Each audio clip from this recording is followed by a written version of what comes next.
Welcome to Two Millennials and Mom, where we bring you engaging conversations and respectful disagreement across the social spectrum.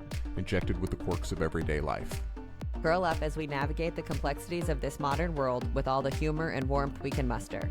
And the occasional gentle ribbing. We're glad you're here. Happy listening. Okay, guys.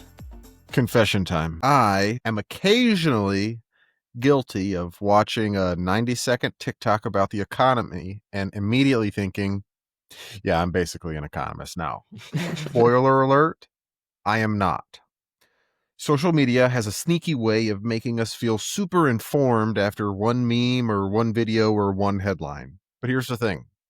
Does quoting a soundbite really mean you understand the issue, or you just like parroting somebody else's hot take? Exactly. And let's be honest, we've all done it. Whether it's TikToks or Twitter threads, Instagram reels, Facebook memes, people act like repeating one line from any random corner of the internet makes them an expert.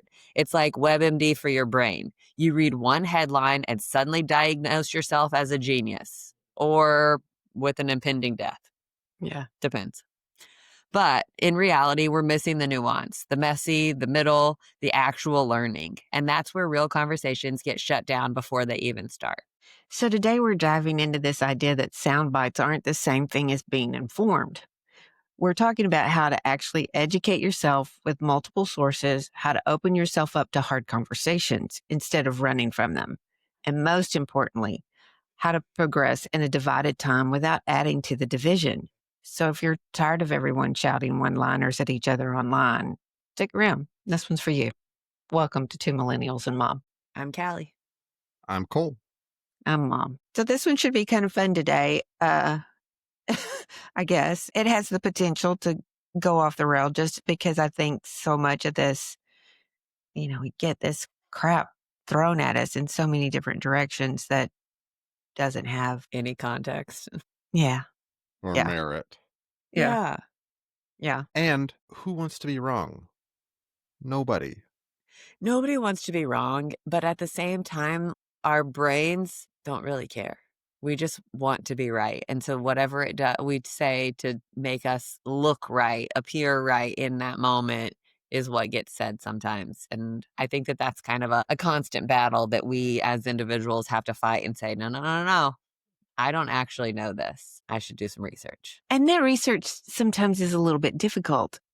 I mean, you and I did one yesterday. We had this great story that we were going to use, and it was so sad that it turned out to be wrong. Well, not even, and maybe it's real. Like I said, I saw photos of it, but at the same time, like not verifiable also makes it not something the hill I want to die on. Yeah. But I've decided I've had to go to Facebook, which is not my place to go at all, but I've had to go over this last weekend. It always opens up to this really delightful story that just is so heartwarming. The motorcycle guy who his little niece runs to him and everybody in the store is like, what's she doing? And it's this great story about stopping sex traffickers. And that seems to be every time I open Facebook, it's one of those stories. And Paul you're Newman like, at Christmas. Yes, this is why I don't do Facebook, because this is just crap here. Yep. So much for community notes. Yeah. Yeah, that's so funny. Well, and I think that we have become, in general, I'm going to call it our news cycle for the sake of this discussion. I think our news cycle has become so fast and turns over so quickly. We have stopped kind of investing time into various topics even. Well, This is what the news said, and then they moved on to something else. So that's all that I've got. I mean, it's a fire hose of information. Oh, yeah. Not only is it a fire hose of information, so much of the information that we get, even from allegedly reputable sources, is wrong. Yeah. It's so funny because your dad and I are on totally opposite algorithms, and he'll come to me with a story and I'm just thinking, that isn't right. That's not what I've heard. And I'm much better at going to research actuality. I can't remember what he brought me the one about Man, this 62-year-old man was raping this 13-year-old, and they were all mad because the father who killed him had to pay a big bail and the rapist didn't. And it turned out not to be anywhere near that story. Every detail was wrong. Every detail was off. And so, I mean, but you get all up in arms because here's this, child rapist, and he's gotten off with, barely having to pay any bail money or anything. And the father, has been penalized, and you're like, yeah, I mean, you do. There's a lot of emotion that goes into that on purpose. And then Yeah. it's not even a legit story. I mean, like you say, every single detail was wrong. Even on the here's the thing is it's all the way across the spectrum. Like it's from the most serious stuff to the silliest stuff. Like thawing chicken breasts or shrimp. Hey, So tell the I thought that would story. work. At least put it out there now. So this was probably 4 or 5 months ago now. I was about to cook a pound of shrimp for something, and Mom got so excited because I had this bag of frozen shrimp, and she says, I saw this thing on Instagram that'll thaw it in 5 minutes. And I said, well, you just run cold water over it and it'll be thaw in 5 minutes, but sure, let's give it a shot. And it was something strange. It was like I put don't it even in its remember the own details. Ziploc bag, put it in cold water with half a cup of vinegar or Something like something. that. While you're in standing it. on one leg and winking one eye. Yeah, so something along those lines, and it'll thaw it instantly. And it could be a solid block of frozen beef or chicken breast. It doesn't matter what it is. It'll thaw it instantly. And It didn't. Instagram lied to me. I mean, it's one of those things where if you slow down for a second and take a look, you're just like, there's no way this works. I mean, maybe the science of it would have worked, but it didn't. I'm not sure there was really much science to it. Yeah. Well, that's is where the my head problem. went. So, anyway, Well, if they put it on the internet, it must be true. You can't put false things on the internet. I mean, that's the biggest lie of all. Well, I Also mean, true. that is satire or sarcasm. But Mom, here's the Yes. thing. You're not the only one. Yeah. I know. We all fall for them in some manner, some worse than others. But at least I think we have figured out to do some research and how to do, some of that research. And and I think that this is probably an important step. I have gotten to the point where it is my usual default to say, if this is true, then XYZ. Yeah. And I think that that's in general is a safe approach. Yeah. But to You say, have to. here's something interesting, let's take a deeper look at this. And a lot of the times, I would say a majority of the time, you go and look and something is taken out of context or some form of context has been omitted. It's just flat out bull. I mean, on occasion, you're like, oh, yeah, no, this is correct. But even on a lot of the ones that are correct, it's only correct to a degree. Yeah. Because still, even if it is in context, it may not be in full context. So it's a half truth. Right.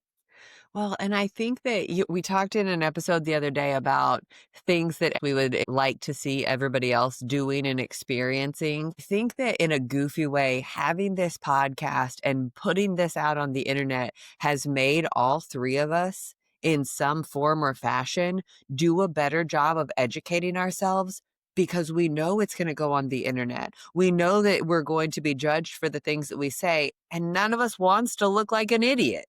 Yeah. Yeah. And I do worry about that. Yeah. How many topics have we said, oh, this would be a really interesting conversation? And one of us goes, I just don't know enough about that. There's something that I'm going to have to go and do quite a bit of research on just to be comfortable enough to have a casual conversation because I don't know about this. But sometimes those casual conversations are really good. Sure. And we do learn from those. But I would also say at the same time that the three of us are having that conversation, we're also Googling, looking and trying to find more to base this on and more to figure it out. But I think there's such an emotional pull for so much of what you see. I think it's really relevant to remember that this is all for clicks. This is all for money. So whatever you see, there's a background to it. And that background is, can I get you looped in? Can I make this go viral? There's How an do we make ulterior money off motive. of this? Yeah, Yeah. there's a motive. Yeah. I think even from the standpoint of this podcast, which to be totally above board and clear about this, no one pays for us to do this podcast. There is no kind of sponsorship. There is no advertisement. This is the three of us in our lives setting aside time and resources to have these conversations and put them out there. And even those, we don't have some ulterior motive that says, oh, let's go trick the American public. Let's go trick our YouTube subscribers into believing X. I think that we have to remember that even then, there is still nuance that is missed when you're watching a 90-second short. Yeah. 100%. I mean, here's the thing. There's nuance that's missed if we have a 90-minute conversation about something. Yes, I agree. And I just think that we've talked about echo chambers and silos and things like this. I think that no matter where you are, whether it is an echo chamber or not, you have to go and diversify all of the things that you're putting into your brain, into Yeah. your mind. Because the moment that you don't, it doesn't matter what is all being put in there is right or wrong, good or bad. It's only from one place. And that's really scary. Yeah. So I think our goal really today is to just say, do your research. Don't just jump in on one thing. Don't believe one thing. Don't stay in one place. Please don't get all your information from Facebook, because I can guarantee you, Somebody's lying to you. I'm going to say at least 50% of the time, something's off there. So Yeah. here's kind of my question for you guys. Which do you think is more dangerous, misinformation or oversimplification? Well, I mean, I think to a certain degree, those can be the same thing. Yeah. Yeah. I don't know how to weigh them against each other, though, because I think they're both goals and both bad. So I don't know how to say one is more dangerous. I think oversimplification has the potential to be more dangerous because you can take a very broad topic, talk about a very, very specific portion good. of that topic, and make the rest of it, like, you could almost take a very broad use something out of context to illegitimize the entire subject, Right. which is really kind of dangerous, because misinformation you can go and find and say, okay, this is wrong. What they're saying here is incorrect, taken out of context. Because let's be honest, a lie by omission is still a lie. Like, that's something that we've heard over and over and over again. So if you're telling me part of the truth and hiding a really important piece of that, you're still lying to me. Or yourself. Yeah, or yourself. That's a tough question, but I think particularly intentionally omitting context is probably the more dangerous of the two. Yeah, pretty deceitful. And I think that that's one of the reasons. I mean, we kind of have this joke about there's more nuance, the nuance of everything, more freaking nuance. And we make jokes about it routinely, but at the same time, we're making those jokes for the reason of saying, hey, this is not the whole big picture. Hey, this is not everything that should go into this conversation. Hey, don't take what it is that I'm saying or Cole's saying or Mom's saying only to heart without verifying what that may look like for you and what that may mean for you and other information that we haven't gotten to yet or have missed. Or, I mean, our algorithms are all different. Okay, the truth is that most of the time when we're making fun of nuance, we're making fun of it because that's Cole's favorite word. Also And true. we've just been kind of, ribbing him a little bit on that. Yeah. Well, true. because there's not another like term that I know, because oftentimes that extra nuance is really important. Yeah. But it's a lot of fun to give you grief over it too. Definitely. I mean, Lord knows I give you enough grief, so you've got Lord to give knows. it back at some point. This is true. This is true. So we talked about this here a little while ago, and I'm curious as to your takes on it in this context. Do you think that these tiny sound bites exist? Think 90 seconds on TikTok out of a 90-minute conversation on a podcast. Do you think that these sound bites exist because people are lazy and not willing to invest the time into a 90-minute podcast? Or do you think our attention spans have actually shrunk? I think it's a little bit of both. For one, I think they have been proliferated because of our shrinking attention spans and, in general, people's lack of willingness to go and verify, because a lot of this comes from confirmation bias. To say, Yes. oh, I don't like so and so, and someone else just told me that he said this really awful sentence, but they didn't tell me about the other half of that sentence that clarifies the front half to say, I don't think XYZ, and all I got was XYZ. So it sounds like this person is saying this really awful thing when in reality they're not. And in the moment, if you take the full context, get all of the nuance, they said the opposite. I've had such a hard time because we did a podcast on Charlie Kirk, and because I didn't know very much about him and hadn't, listened to a lot, absolutely struck at the diversity of what people say.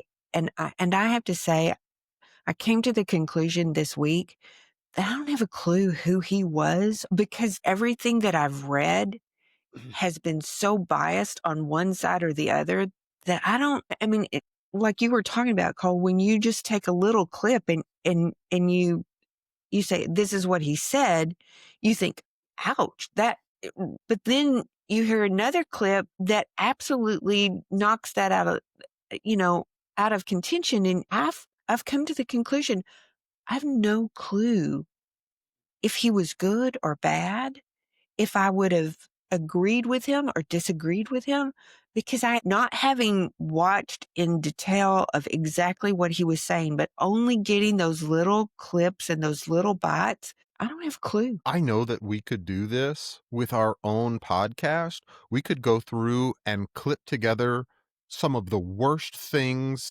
that you could spout out and just show those pieces and make us look like awful people that we wouldn't agree with. But at the same time, we have clipped out what we thought was funny or we thought was entertaining or we thought was interesting just to kind of be provocative in terms of a conversation. People read into those a totally different way than that was ever intended. Than I don't any think of us I ever ever feel the intended. dishwasher now that I don't think about that. Oh, for sure. What a toxic feminist I am. Yeah. I literally yesterday was emptying the dishwasher and somebody had put the glasses on the opposite side of where I put them. And I thought, see, this is what we were talking about. Right. I mean, I just think that kind of Because going out back. of all of the podcasts we've done, that one thing is what has Blew- defined us. And you're like, wait a minute, that's 3 seconds worth of conversation. Yeah. Yeah. And that's another thing that I think is dangerous, particularly as a creator, is to allow someone else's opinion on a 90-second, a 30-second, a 5-second excerpt. Let them get mad. Like, who cares? But Yeah. to like allow that to Penetrate your penetrate self-worth. is just not worth the emotional effort. But I hear what you're saying, babe, but there's also that part where people have gotten so violent. And, one of the articles that I read was talking about the professor watch and the professors who have gotten on that and the reaction that people have had to them. And you think, gosh, this is kind of crazy. I mean, because I do think if you go back to the dishwasher thing, I mean, we were just talking about the ease of filling and unloading Unloading, the yeah. dishwasher. And it became this Man-hating, yes. horrible, nasty club. And you're just like, And wait, so what? there's that other side of the reaction. And I hear what you say about don't read the comments and don't pay attention to the people. But there's this other part of me that just goes, wait a minute. I mean, Yeah. I read a really sweet article. I can't even remember, Callie, what was it about? Because I shared it with you. And the comments were just, they're 180 degrees. There are these people who go, thank you for writing this. We understand your intention here. This was the kindest thing that you could say. And then there are people who are just spewing vitriol. And you just think, it's the same article. Why are the reactions so diverse? And I think it comes from not just the algorithms, but I also think there's this anonymity that allows you to say things that you would never say to an individual face to face. There's an interesting caveat I want to include here. I think we've talked about this a little bit recently. Are either of you too familiar with the dead internet theory? Yeah. The dead internet theory is essentially that like 80% of interactions online are fake. They're bots. They're not actually people. Great. And so, and I think that that has a lot of potential to exacerbate these issues. Because if I'm a real person interacting with something online and 80% of the response that I get is not actually a real person's opinion, it is just a bot that their sole purpose is to go and drive interaction through click-through rate, essentially. To say this bot is trained to post outrageous replies just to get people to Propagate. interact with it. Yeah, just to provoke people into interacting with it. I mean, it's How did we come to this, though? Money. We're fueling outrage. We can't solve anything because if we solve something, then we can't continue to make money. yeah, we can't monetize it anymore. Right. There's no problem anymore. We were talking about 3D printed food the other day. Number one, I am the first person to try something new. I am super excited. I worked at a restaurant in college and I worked through all 51 dishes on our menu by the time that I finished working there. Like, I want to try new stuff. I am super excited about the idea of 3D printed food, but at the same time, I do not trust food companies to say, oh, this is what is going to be the best for Callie. This is what is going to nourish her body and give her fuel. This is going to be what brings her back over and over and over again. This is what is going to give her diabetes so that she then has to go get this kind of medication and this kind of help from the medical community so that we can keep her exactly where we want her. And I know that makes me sound like a conspiracy theorist, but I don't trust them because they've given us every reason. Who is it? Is it Maya Angelou who says, like, when somebody shows you who they are, believe them the first time? The food industry has shown us that we should believe exactly who they are, and they have zero intentions of taking care of us, helping us be better and more fulfilled and satisfied. You know, I get that monetization. I understand that part. Don't approve, don't like it, but I mean, I can see the path there. If we're going to give you this sugary cereal that you're going to like, then you're going to become addicted to it and you're going to keep buying this. I see that. But when I look at what you're talking, Cole, about bots, for me, there's not a direct line that I can see that. Who's profiting off of it? Just some nebulous person out there that's just, because it's not like it's directing you to just one place, because then you'd know. Sure, and that's the whole thing. That's kind of the strategy, is if you have, and it's may not even be specifically to direct you as an individual to a certain place. It may be to, in general, direct people to one side of thinking and have a different group of people pushed away from that side of thinking just to drive division, to say, I'm mad at you, so I'm going to scream about it on the internet. And then we're going to keep screaming at each other, even though what we think really isn't all that far apart. because we've read bot A's post and you read bot B's post, and now we both have things that are entirely irrelevant that we're using as talking points. These, and not even really a soundbite, but just some post from the internet that said, oh, XYZ. But it also, like, there's been a huge problem on a lot of the streaming services where they are botting viewer counts. So these guys are getting paid based on the number of viewers that they have consistently, and 30, 40, 60, 70, 80% of their viewership is botted, where it's not actually people watching their stream. It's this service, and like sometimes it's not intentional, because maybe somebody has gone and they've paid a bot farm X amount of dollars to say, hey, I really like this streamer and I like what they have to say about XYZ, so I want to boost their influence, so I'm going to go pay for 50, 100, 2,000, 20,000 viewer bots to go through and boost their stream. There's also an issue with embedding, where like there are very specific tools that you can use on the internet. Let's say you have like a kind of like a Wikipedia page that's like a fan page for a certain video game.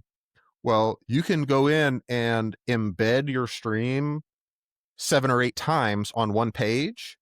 And so if anybody goes and views that page, they count as 7 or 8 viewers.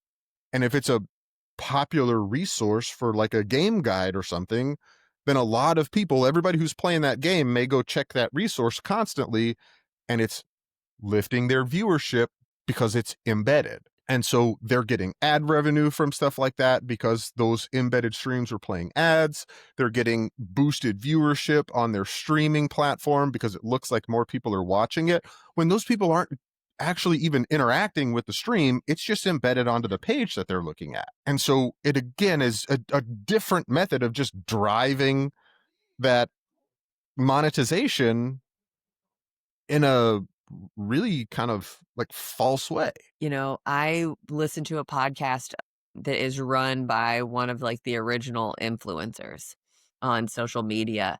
And there's this whole thing that she comes in and starts talking about how you don't want to have these inflated numbers, right? You don't want to say, hey, I have 5 million viewers when you only have 10,000, you know, because then you've got a company who will come in and say, hey, we're going to pay you to talk about our product and to sell this dishwasher cleaner so that you can do this, and we're going to pay you all of this money. But if they come in and say, hey, we're going to pay you all of this money because you have X number of followers, you're getting it in front of X number of people, and they sell one dishwasher cleaner, then all of a sudden they don't have any interest in working with you anymore because your numbers aren't real. You don't actually have influence. And so sitting here talking about all of this and how it reverts back to money, the strings, the lines that you're looking to draw, Mom, are there. Sometimes they're really clean and sometimes they're really not. And I just think that all of this, fueling outrage, not solutions, fueling inflated numbers, trying to overstate your influence, like, I will be very, very fascinated to see what the next year of influence looks like on social media, just because lots of companies are coming out saying, no, we're not doing that. We don't want any part of that. Yeah. Because they're just now kind of starting to figure it out, and it's a little bit late, but because they've already invested so much money into these potential revenue streams, these potential marketing streams, and now they're saying, hey, That was a bad call. not only is there a lot coming out from, but a lot of these streaming platforms are just hemorrhaging money because all of their ad revenue, all of these advertisers are saying, the juice is not worth the squeeze, man. Like we're not getting a return from this, so we're not going to keep doing it. Yeah. That's a good sign though, right? It's a good sign, but it's late. Yeah, it's a little bit discouraging that it's taken those corporations as long as it has. I mean, at the same time, like, not only is it a little bit late, like I'm a little bit torn here because like I don't think cheating your way to get something is good. I also don't think that some of these corporations that are using these as potential ad revenue are really great corporations that have best in mind for society. But like, it's a little, I'm like, I mean, stick it to the man, but also, man, you're cheating. And I have a problem with both with both of those things. Yeah. Do you guys remember A Million Little Pieces on Oprah's book club?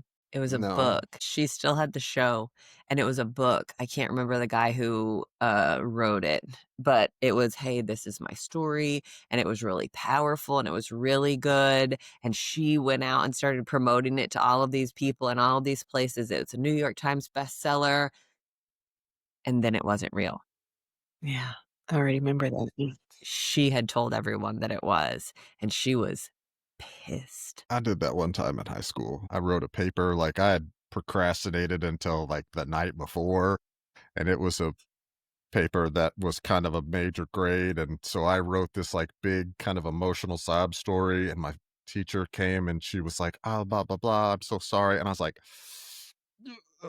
this isn't real. This is, Did you tell her? no, definitely not. Trouble. Just finding out about this. So I think that kind of our next topic on this should be about educating yourself beyond social media, right? We talked Okay. about it a little bit earlier. You cannot live in an echo chamber. It will drive you mad, quite literally. But diversifying your news sources, getting out of your own confirmation bias. Mom, you and I can't remember what it was. We were talking about something via text message earlier this week. And I said something about, remember when cigarettes were good for you? And you're Yeah. like, oh, they were never good for you. But there was all kinds of research and marketing that all said, oh, no, cigarettes are not bad for you. Cigarettes are good for you. And sugar is up there. That alcohol is not addictive or caffeine is not addictive. Like, you can go and find anything on the internet to make a case for whatever it is that you want. 9 out of 10 dentists agree. Right. How much did you pay those 9?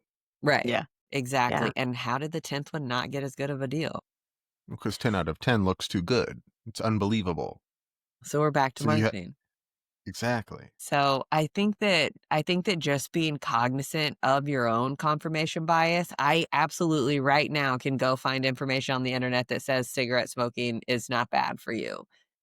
If I can only find it in one place and there are 75 other places to say it's bad, I need to take stock in those 75 other places, even if I really, really, really want a cigarette. Yeah. I do not. And you know, Callie, you said something a minute ago about existing in an echo chamber will drive you mad.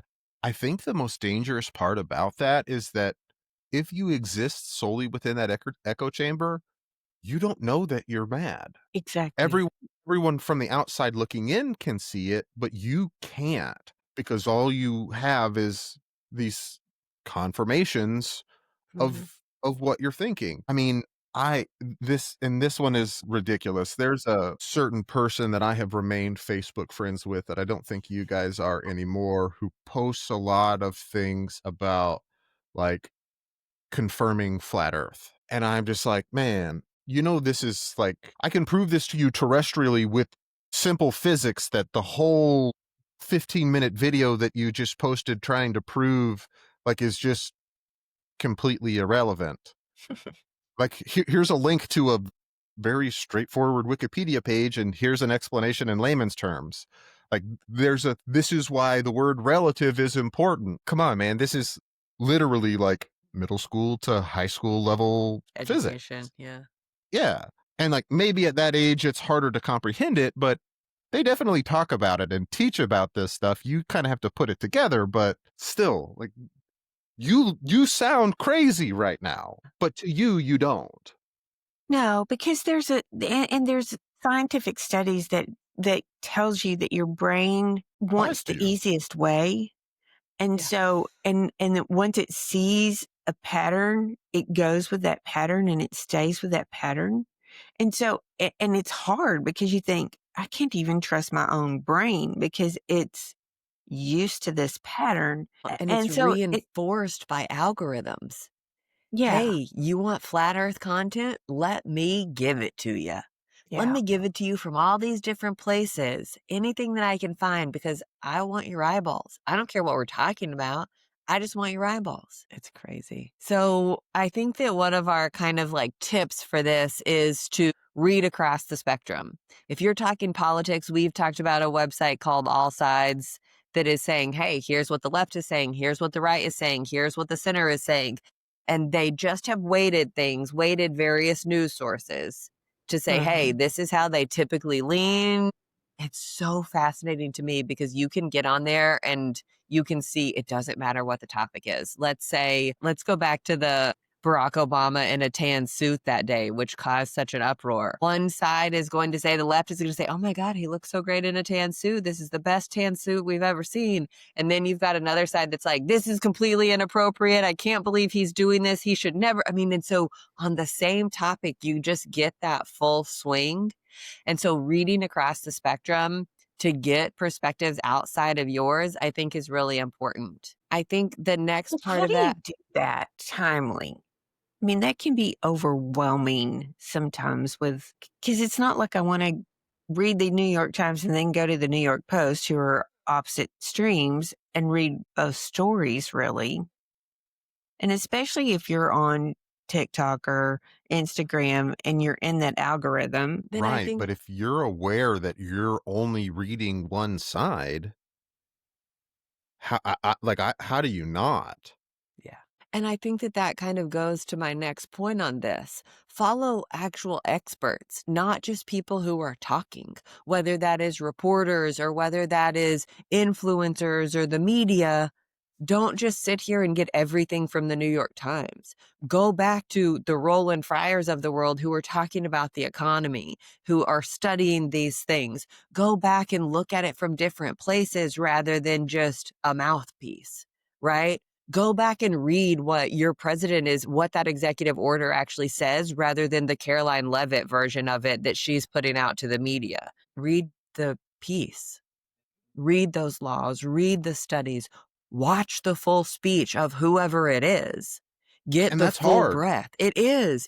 But I think in some ways, I mean, like Mom, using your New York Times thing as an example, maybe you're spending 15 minutes a day reading the New York Times. There's nothing wrong with that. But maybe you spend 7 minutes reading the New York Times and then 7 minutes reading somewhere else. Yeah. You know what I mean? So making that a priority to get that diversification rather than just all in on one place. Do you think it helps to try to stay as centrist as you can and not, you go back to All Sides and they have center left and then far left, and they have center right and far right. And I tried to do center as much as possible, and I tried to stay as far away from the far ones as possible. Like I don't go to Fox News because I don't trust Fox News.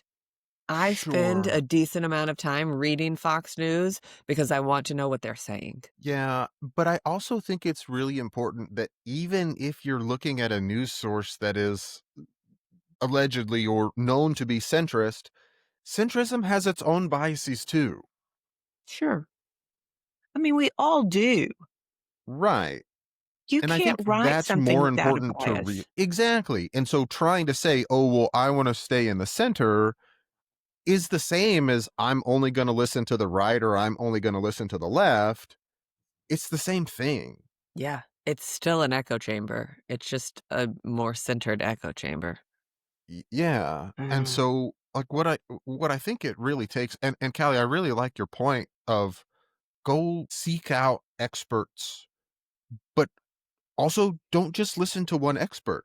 Going back to that 9 out of 10 dentists, why did dentist number 10 say I don't endorse this product? Is it because they didn't pay me enough, or is it because it's got lead in it and it poisons you? Well, and there are scientists who will support your flat earth theory. So you kind of have to look at them and say, wait, where are you at and what are you doing and what else have you said out there?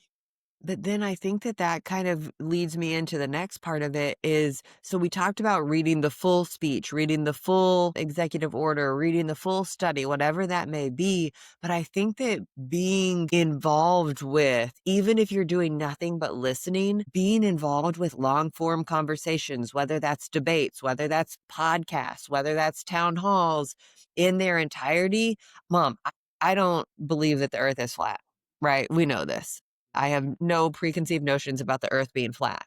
But at the same time, to sit down and listen to a Joe Rogan episode with this guy who's perpetuating that narrative is helpful for me so that I can then say, oh, wait, maybe this makes sense. Maybe I'm confused about this part and I need to go educate myself further. I need to go check 6 more sources somewhere else.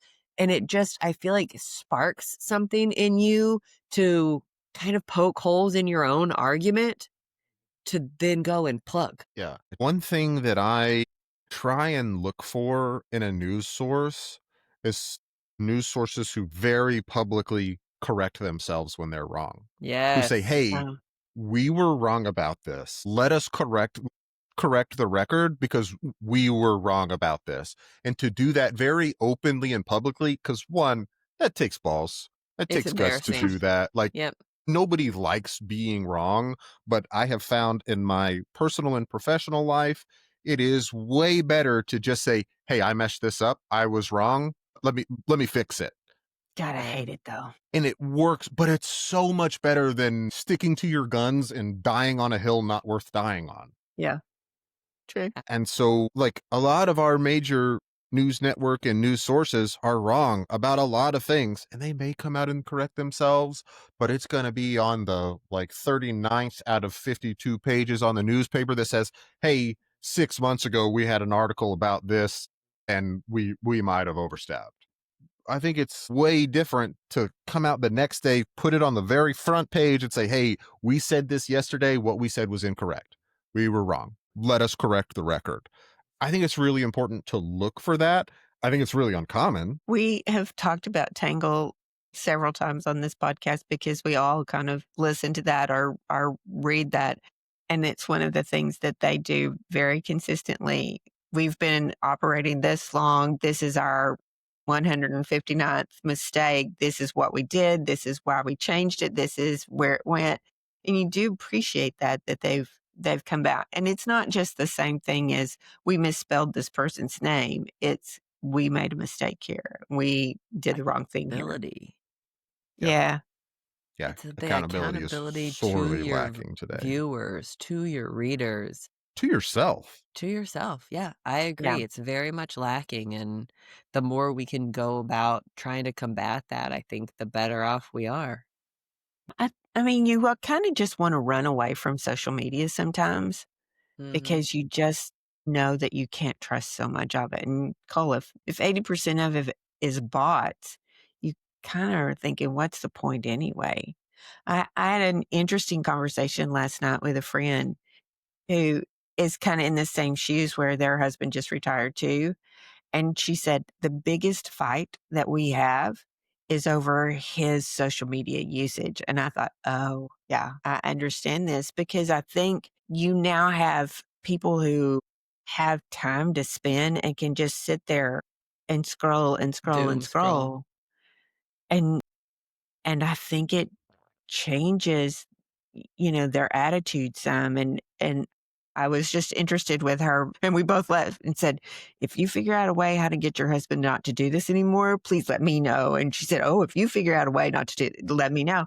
Because I think it's dangerous to spend too much time there, to take too much credibility from social media. Yeah.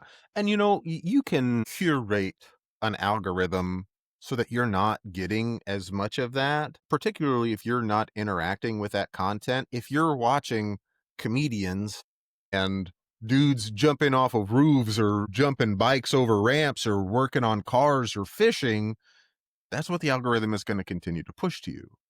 And every Yeah. once in a while, you're going to get a Charlie Kirk, you're going to get a CNN, you're going to get a C-SPAN recording of a Senate hearing. And if you just scroll right past it, the algorithm is going to say, oh, they don't want to see that. Back to fishing videos. Yeah. back to comedians, back to dudes talking about painting NASCAR sponsorships on warships. That's what you're going to get if that's what you interact with, because that's how Yeah. those algorithms are designed. But so many of us have been trained to interact with the content that outrages us that it very much exacerbates that problem. Yeah, it skews the echo chamber that you're in. You are an idiot. You are a moron. You're reading all of this wrong. Your beliefs are inconsiderate of other people. And you're just like, wait a second, hold on. And like you said a minute ago, when you're in that echo chamber, you may not know that you're mad. You may not know that you've lost it. And so Yeah. getting out of that to say, oh my gosh, there is other air to breathe out here in the world. It's important. It's not easy necessarily, I don't think, to educate yourself. No. And again, it's like Cole said, it's a fire hose of information all the All the time. time. That's why I think you have to step away from it. Mm-hmm. You cannot live your life on social media. We need to be interacting with real people in real time. Go out and do things that would be cool to post on your social media instead of watching other people do it. Mm-hmm. Yeah, that's great advice. So do either of you have what I would consider to be a guilty pleasure news source that you know you shouldn't be watching and keeping an eye on, but you just can't help it? Like Cole was talking about, I have had to curate my algorithm and say, nope, not interacting with this one. Can't do it today. I'm just not willing to get outraged over it. Yeah, I've gotten to the point where if I'm scrolling, because for a while, like both my YouTube and my TikTok got pretty political, and I just got tired of it. I was like, I'm over this. Like, I know this is all bullshit. Like, I know this is all taken out of context. I'm just not going to interact with them. So if it comes up and it's any type of political, keep scrolling. Next one. Give me something funny. Give me something cool. Let me see a jet doing a backflip. Let me watch a comedian talking about something silly on stage. I don't want to interact with this stuff because I know that it's intentionally there to be divisive. Yeah. And to make me feel some type of way about something. And I'm not interested in that at this point. I can't think of one. Do y'all think I have one? Yes. Yeah, I do. Oh, which one? He's going to say New York Times. I knew he would say the New York Times, but I don't just do the New York Times. I was going to Sure. say all of the workout plans that you get on Instagram. Yeah. Waving your arms like this for 16 years will make your toes bigger. It might. So yes, I'm going to say that one. You've sent me a lot of those. And again, I'm not even like opposed to trying them, but you're totally hooked. Yeah. Well, that woman's this big around. Have you seen any of her ancestors to know if they were just that big around without having to do their arms for 16 You have years? a point. You have Do you a know point. You're what not her getting any diet more from me. is? Probably better than Also- mine. That's Also funny. true. I don't even think about those as guilty pleasures. That's the perfect ones then. Oh, see, you I don't know have- you're insane when you're insane. Yeah. I have one YouTuber that I like to watch pretty regularly, and sometimes he has some really hot takes where I'm just like, I don't know, man. That's and most of the time he clarifies. He's like, look, this isn't what I want to happen. This is just what I think is going to happen. And here's how I would handle it. Not to say that that's the best way to handle it, but here's how I would handle it. And I'm just like, that's a bit much. Nah, bruh.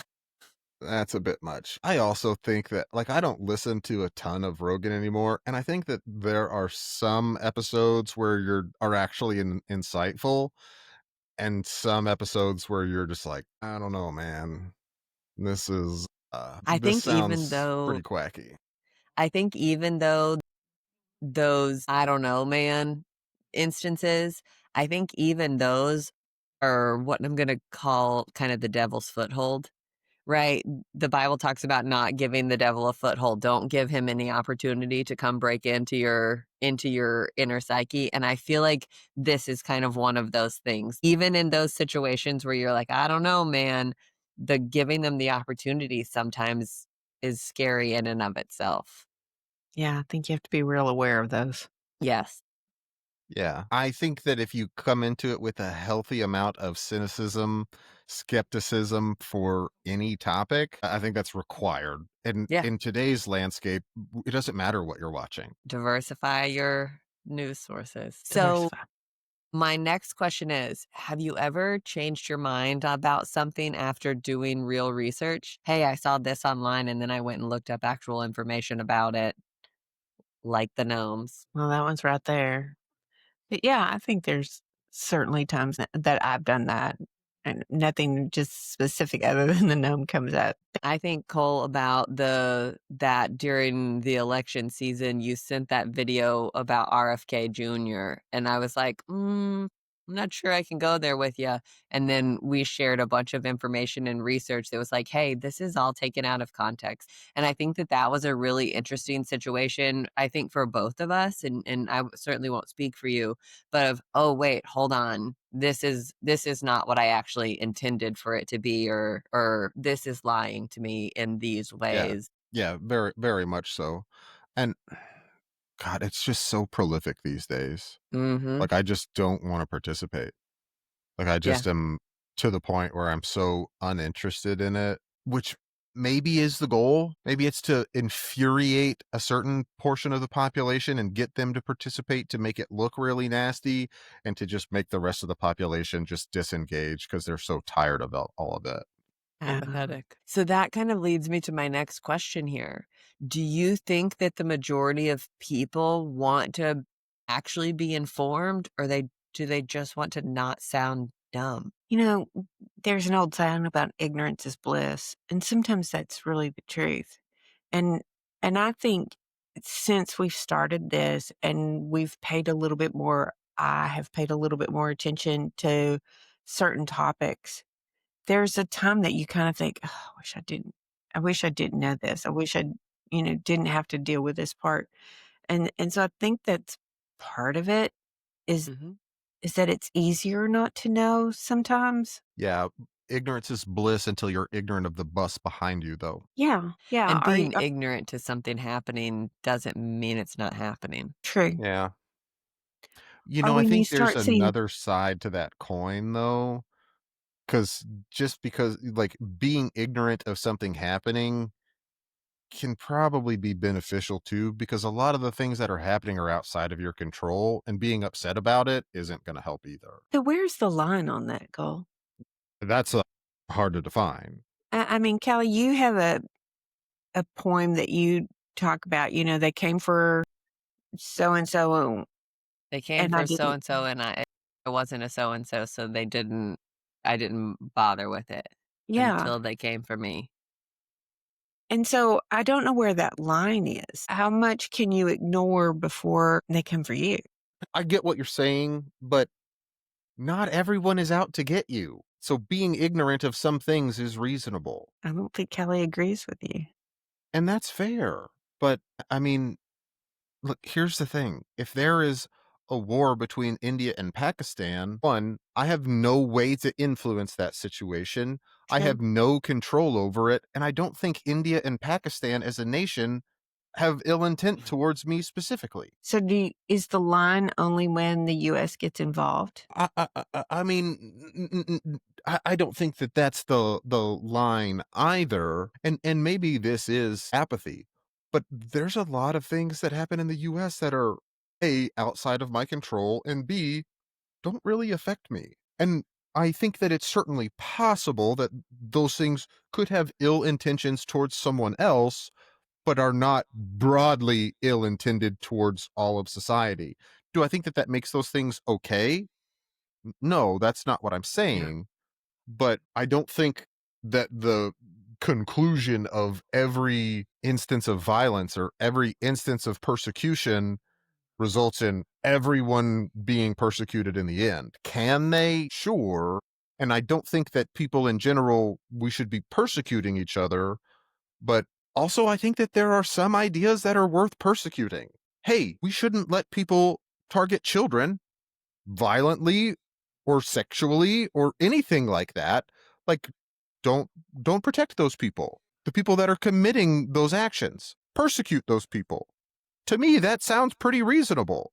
But just because we're saying, hey, we're going to persecute pedophiles doesn't mean that I'm next because I like video games, that I'm even on the list because I like video games. I don't know where the line is. And Cole, you and I have had this conversation over a variety of things to where you say I worry more than you do. And I don't know if I worry more or if I'm reading the wrong thing or exactly what, but I don't want to wake up one day and the world as I recognize it be so far gone. Exist. Yeah. That you can't get it back, that you can't recover. And I don't know where that is. And I do think part of that is social media that feeds into that and algorithms that feeds into that. And it is. When you don't know you're insane, you don't know you're insane. And so I'm constantly questioning myself of, am I reading the right thing? Am I recognizing the right thing? And I don't know where that is. And I think that kind of leads us into this next little piece of it. I think that being willing to have hard conversations is really important, because without that dialogue, those polarizations only deepen, right? And so we have to be cognizant of coming to the table first and foremost. We have to be cognizant of not just being afraid of conflict, so we're just not going to have it, that apathy that we talked about. We can't come to the table only being afraid of offending somebody. We can't refuse to come to the table because we don't know enough. Like, we're never going to know enough to be prepared. They have a different perspective. They have a different lived experience.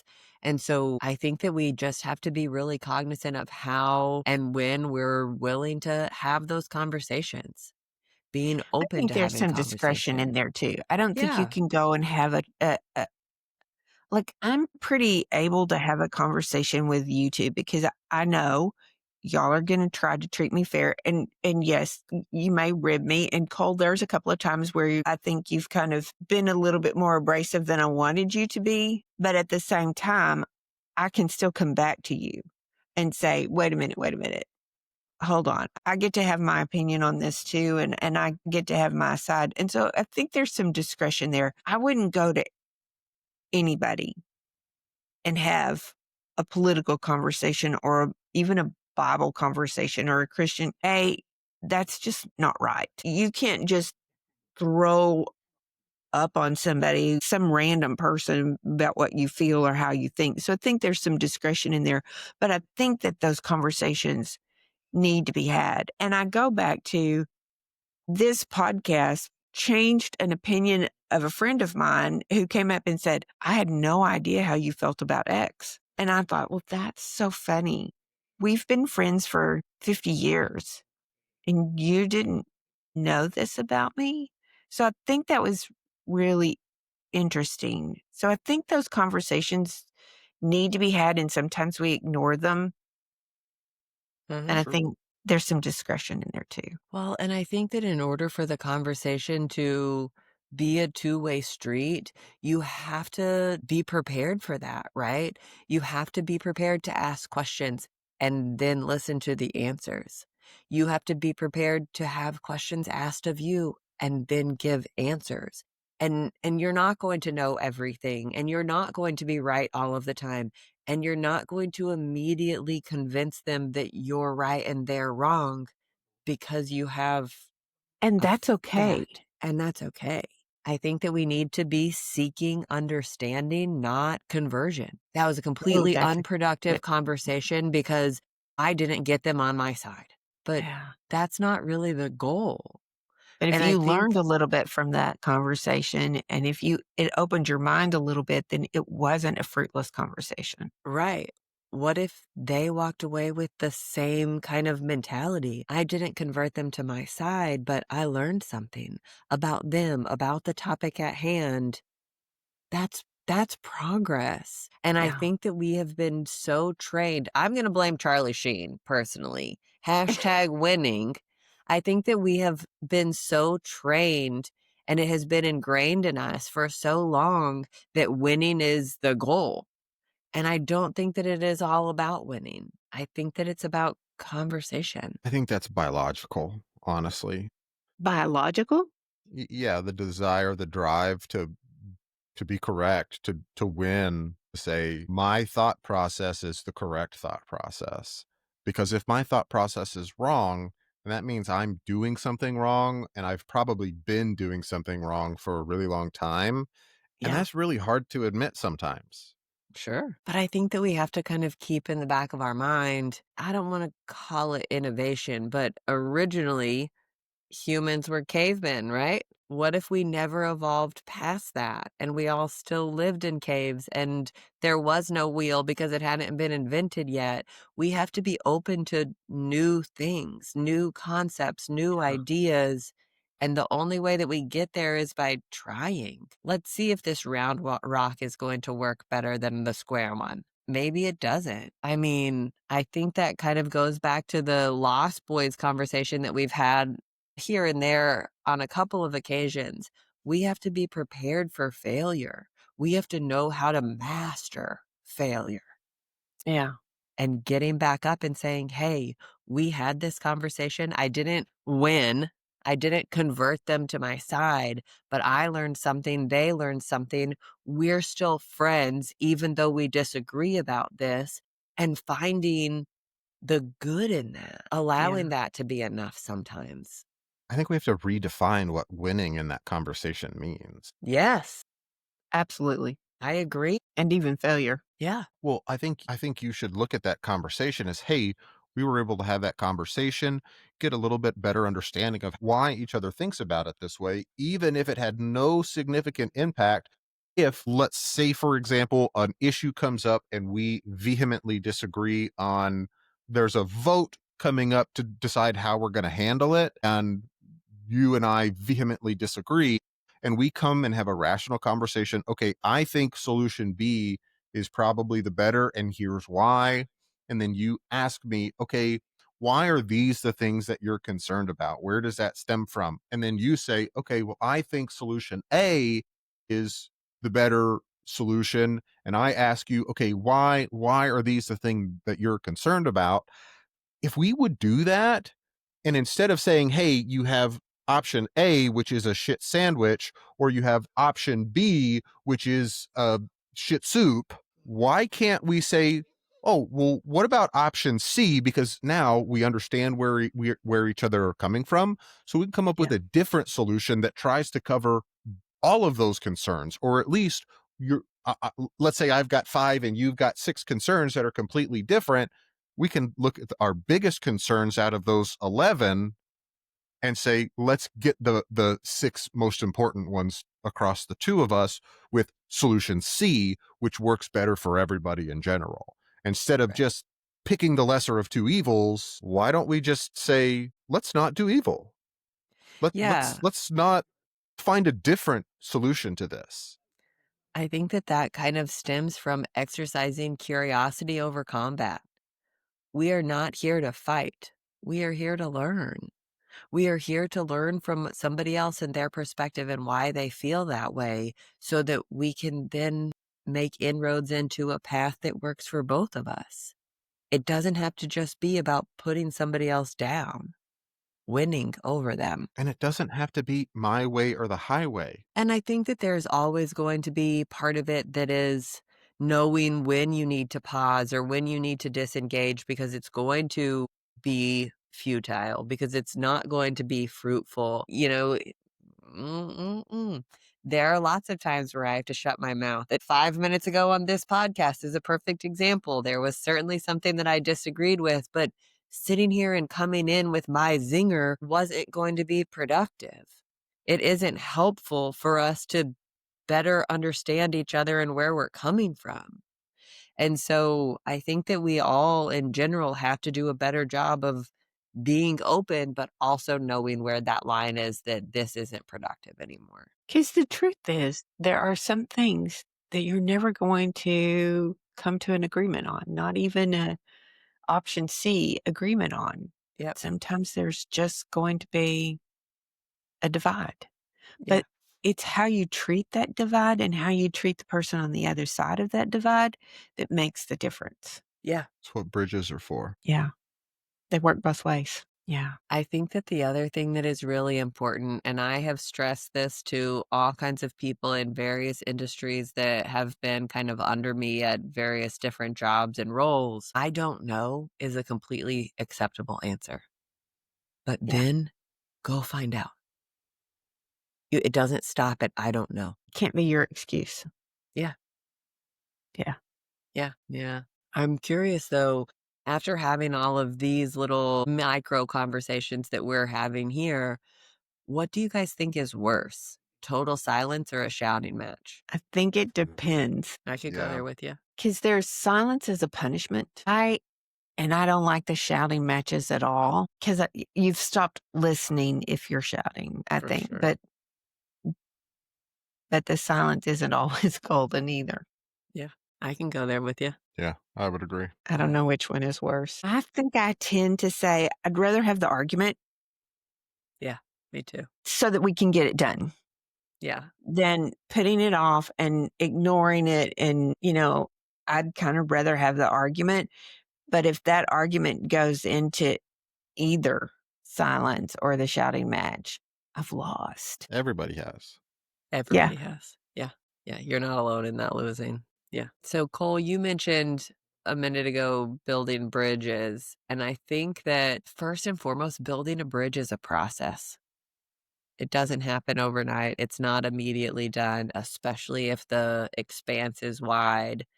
So I think that we need to be really cognizant of how to build those bridges and recognize that it takes some time. And kind of going back to what we were saying a minute ago, even knowing when it's time to pack up, okay, I'm done for the day.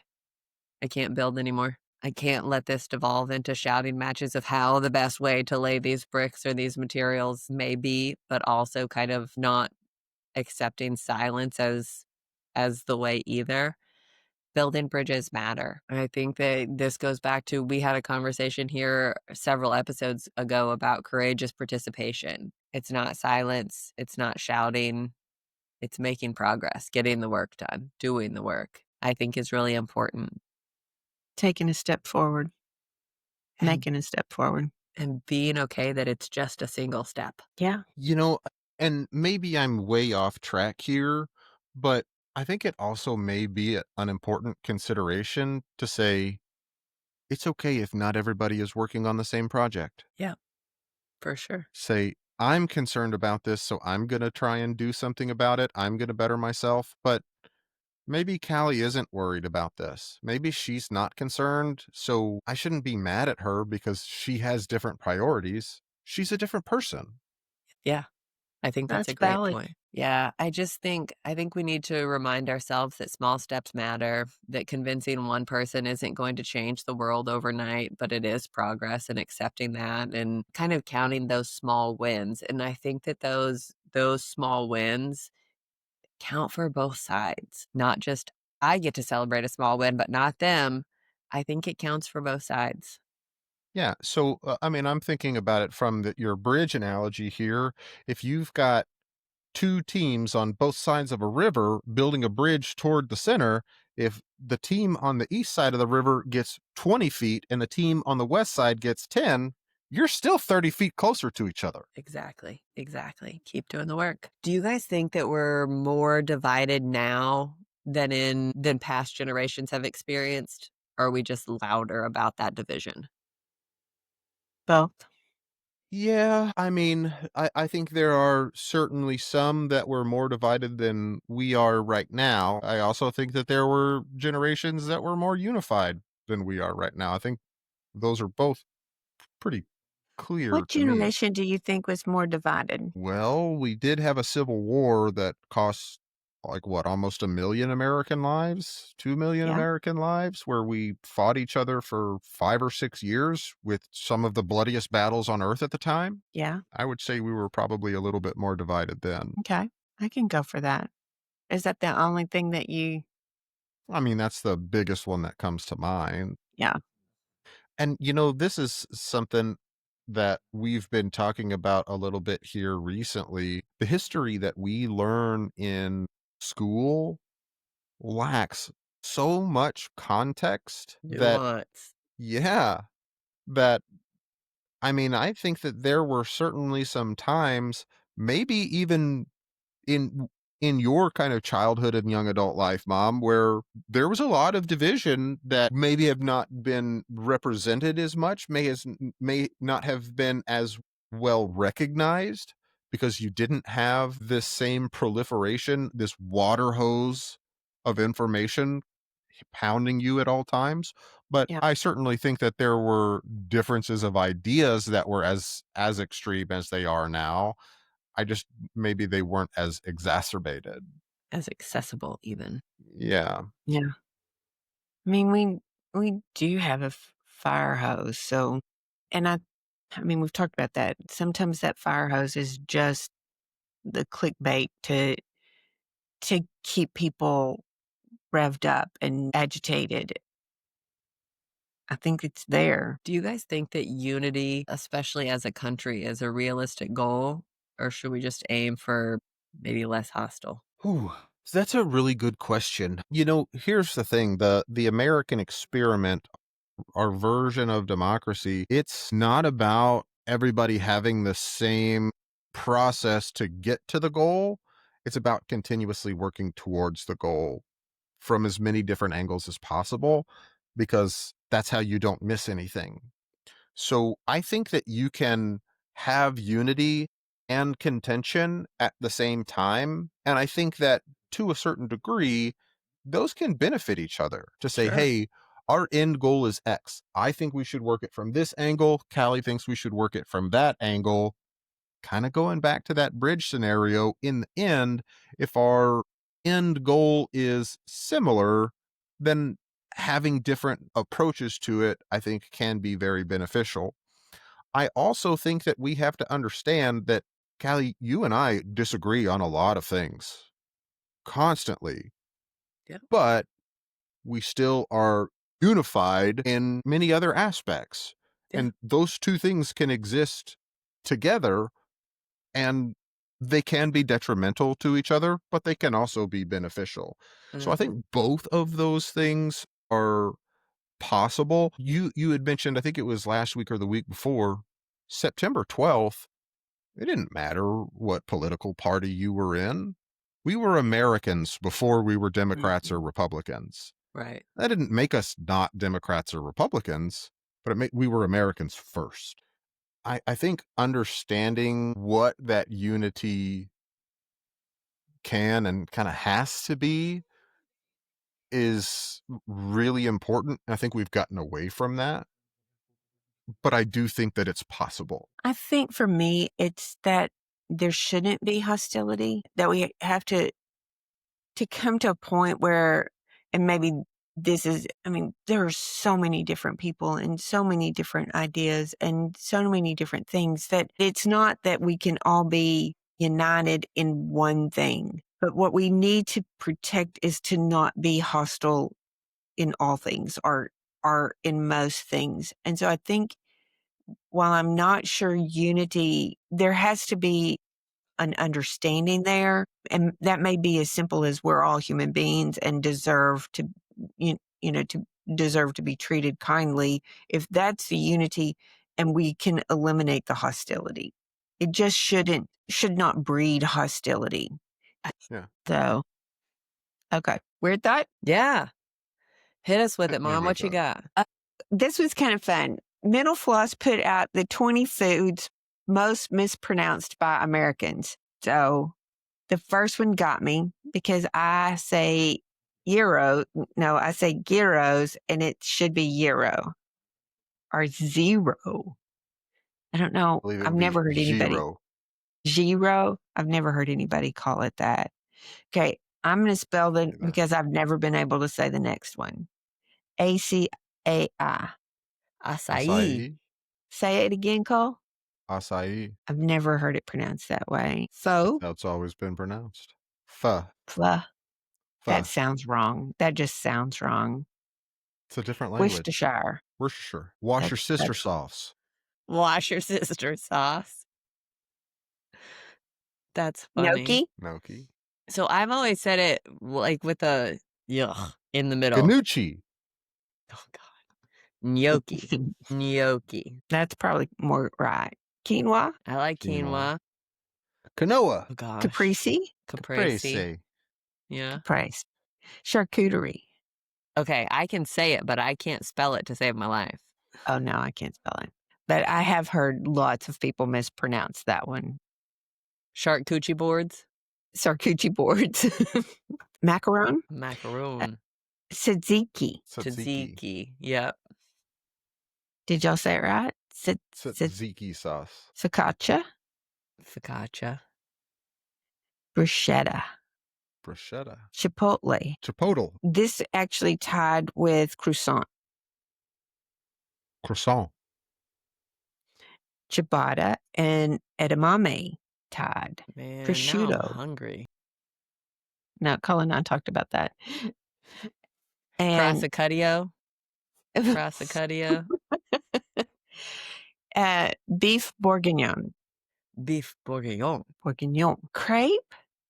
How do you mispronounce crepe? Crepe. Crappy. Crepe. And Creepy. Creepy. mascarpone, ramen, and tiramisu tied. Yeah. Ramen. So I can Ramen. only hear Giada De Laurentiis from the Food Network going, mascarpone. I thought those were pretty funny. 20 at most mispronounced, and I think I maybe made about half of that list. That's so funny. Nope, those were good ones, but now I'm starving. Yeah. Yeah. I could go So let's wrap this up. for some prosciutto. Yeah. Yeah. Okay. You guys ready for a good news story? I'm Yeah, ready. hit me with it. Okay. So in Silicon Valley, the land of startups, self-driving cars, and people who say things like, I pivoted into fintech, a group of seniors is proving that curiosity doesn't retire. According to a recent CNN story, a new program there is offering free AI courses specifically geared towards older adults. It's part of an effort to bridge the generational tech gap and help senior citizens actually use and understand the technology that's shaping the future. These aren't just passive lecturers. They're participants, and they're diving into hands-on projects, learning how AI works and exploring ways to use it in their everyday life. Some are experimenting with chatbots. Others are using AI tools to organize their photos or to write family stories. What's beautiful is the sense of empowerment that has been instilled in some of these folks behind the scenes. Many of these students thought that AI was way beyond them. Remember, you're talking about retirees, was beyond them, but now they're realizing, hey, it's not just for coders or college kids. One participant told CNN that learning about AI made her feel relevant again. And maybe that's the real lesson here, that it's never too late to learn something new. So, why Silicon Valley is usually known for the next big thing, this story was really about it being the next right thing, keeping doors to discovery open at every age. This was a 17-year-old kid that started this, right? Yes. So a 17-year-old kid started just teaching his peers. Yes. And I think it would be interesting to teach other high school kids and middle schoolers about this from somebody who's like them, who's not. Yeah. But it progressed because he got into a facility and started teaching that older generation. And it was how to watch for scams and how to do chatbot. And it's kind of grown. And I think one of the interesting parts with him is that he doesn't want to stay in this.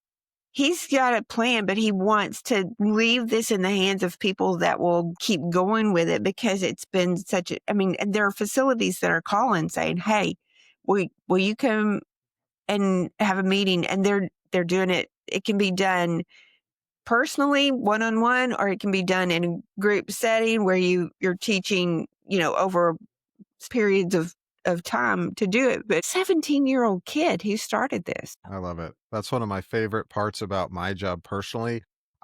A big part of my job is teaching people how to use a specific computer program. And I get people all of the time that I'm too old to learn this. I don't even want to try.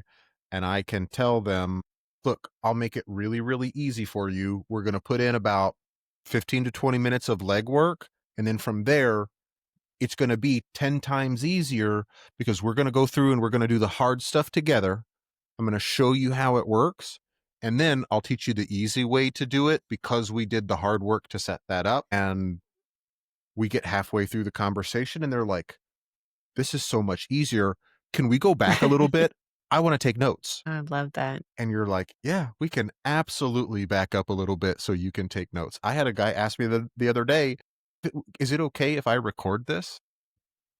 Yeah, I'm recording you. You're more than welcome to record me. It's just a fun idea. I mean, I think there's two things. You're not too young to teach something and you're not too old to learn something. Yeah. Old dogs can learn new tricks. But I think it goes back to that conversation we were having earlier. You have to just be willing. Yeah. I don't know, but let me go find out. Yeah. Yep. It's a good one. Thanks for a good news story. Stay willing, folks. Yeah. Open mind, be willing, don't yell. Learn Not or about die. me. Quick or dead. There's a difference.